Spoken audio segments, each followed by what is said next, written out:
Hello అందరికీ. Welcome back to Dolly dumplings. ఇవాల్టి video వచ్చేసి ఎగ్ దమ్ బిర్యానీని ఎలా చేసుకోవాలో ప్రాసెస్ ఏందో చూసేద్దాము. టేస్ట్ అయితే చాలా బాగుంటుందండి. అలాగే చాలా సింపుల్‌గా చేసేసుకోవచ్చు. ఈ బిర్యానీ చికెన్ బిర్యానీకి ఏమాత్రం తీసిపోదండి. మీరు కూడా ఓసారి తప్పకుండా ఈ బిర్యానీని ట్రై చేసేయండి. ఇప్పుడు ప్రాసెస్ చూసేద్దాము. దీనికోసం ముందుగా నేను ఇక్కడ 5 గుడ్లను ముందుగా ఉడికించి పైన ఉన్న పొట్టుని తీసి తీసుకున్నానండి.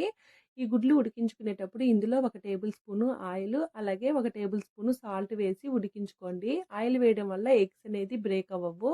ఇప్పుడు 3 పెద్ద సైజు ఆనియన్‌ని సన్నగా పొడవుగా కట్ చేసి పక్కన పెట్టుకోవాలి.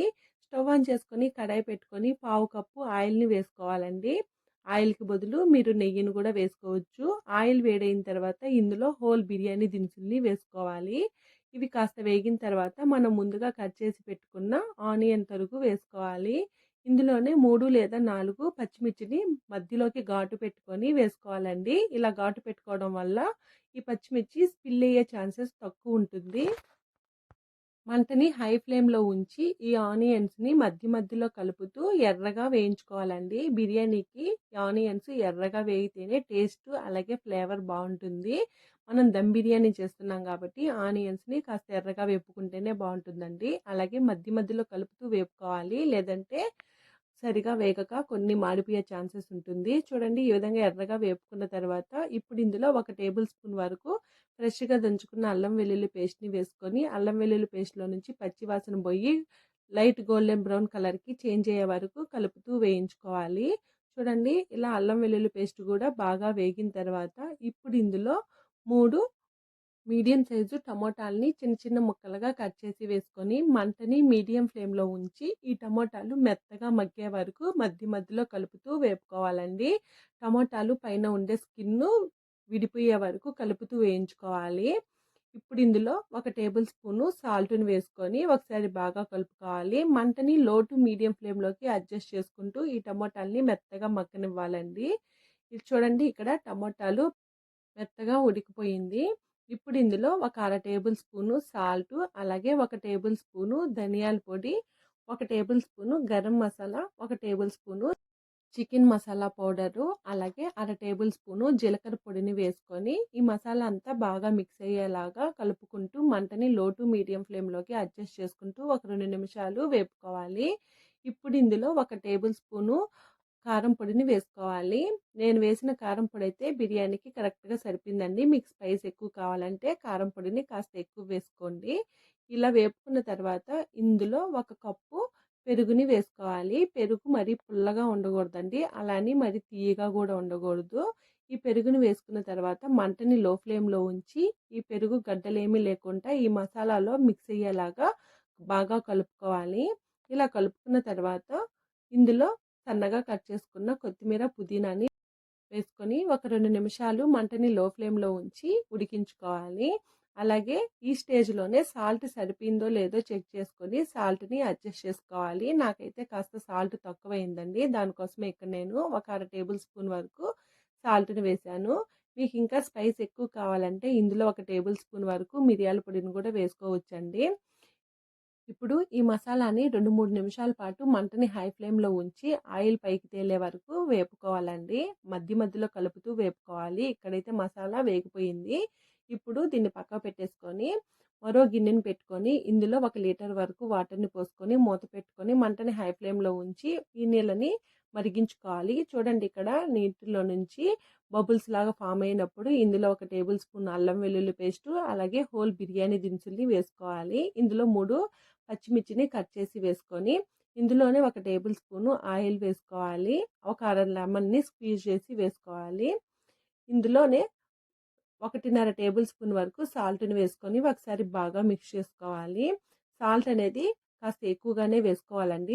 సముద్రం వాటరు ఎంత ఉప్పగా ఉంటాయో ఈ వాటర్ కూడా అంతే ఉప్పగా ఉండాలండి. అంత సాల్ట్‌ని వేసుకోవాలి. ఇందులోనే సన్నగా కట్ చేసుకున్న కొత్తిమీర, పుదీనాను వేసుకొని మూత పెట్టుకొని ఈ నీళ్ళని మరిగించుకోవాలి. నేనిక్కడ ముందుగానే 2 గ్లాసులు బాస్మతి రైస్‌ని తీసుకొని శుభ్రంగా వాష్ చేసుకొని ఒక గంట సేపు పాటు నానబెట్టి తీసుకున్నానండి. నానబెట్టుకోవడం వల్ల బాస్మతి రైసు సైజ్ అనేది పొడవుగా పర్ఫెక్ట్‌గా వస్తుంది.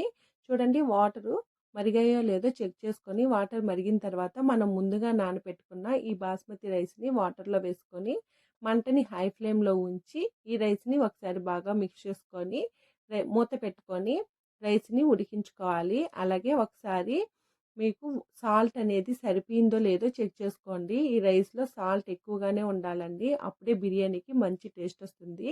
ఈ రైస్ ఉడికేలోగా మనం ముందుగా రెడీ చేసి పెట్టుకున్న మసాలాని ఒకసారి కడాయి మొత్తానికి స్ప్రెడ్ చేసుకోవాలి.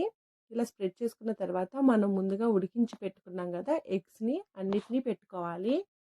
చూడండి ఈ విధంగా ఎగ్స్‌ని పెట్టుకొని రైస్ ఉడికిందో లేదో ఒకసారి చెక్ చేసుకుందాము. రైస్ చూడండి ఇక్కడ నాకైతే 90% కుక్ అయిపోయింది.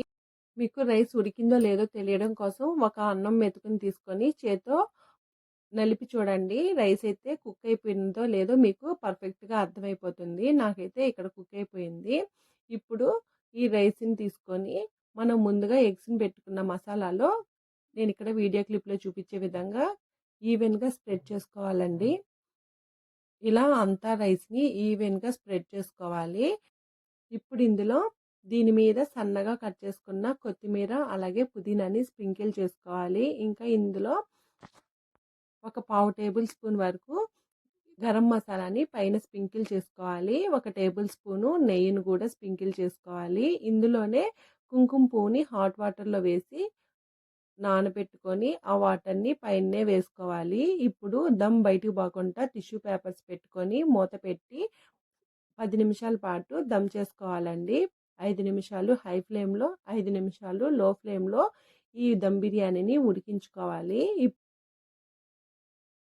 10 నిమిషాల తర్వాత స్టవ్ ఆఫ్ చేసేసి అలాగే ఒక 10 నిమిషాలు వదిలేయండి. 10 నిమిషాల తర్వాత మూత తీసి దీని మీద వేసిన టిష్యూ పేపర్స్‌ని తీసేసుకోవాలి. ఇప్పుడు నేనిక్కడ వీడియో క్లిప్‌లో చూపించే విధంగా ఈ బిర్యానీని ఈ మసాలా అంతా మిక్స్ అయ్యేలాగా నెమ్మదిగా కలుపుకోవాలండి. మరీ ఎలా అంటే అలా కలిపేయొద్దు. మనం ఎగ్స్ వేస్తున్నాం కదా! అవి బ్రేక్ అయిపోయే ఛాన్సెస్ ఉంటాయి.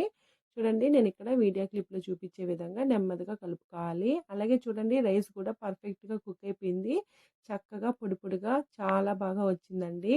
చూసారు కదా! దీన్ని వేడి వేడిగా సర్వ్ చేసుకుంటే చాలా బావుంటుంది. నేనైతే ఇక్కడ రైతాతో సర్వ్ చేసుకున్నాను. అంతేనండి. ఎగ్ దమ్ బిర్యానీ రెడీ అయిపోయింది. మీరు కూడా ఈ రెసిపీని తప్పకుండా ట్రై చేసేయండి. మీకు ఎలా కుదిరిందో కామెంట్ చేసేయండి. మరిన్ని రెసిపీస్ కోసం మన ఛానల్‌ని సబ్స్క్రైబ్ చేసుకొని నోటిఫికేషన్ సింబల్‌ని ఆన్ చేయండి. Thank you for watching.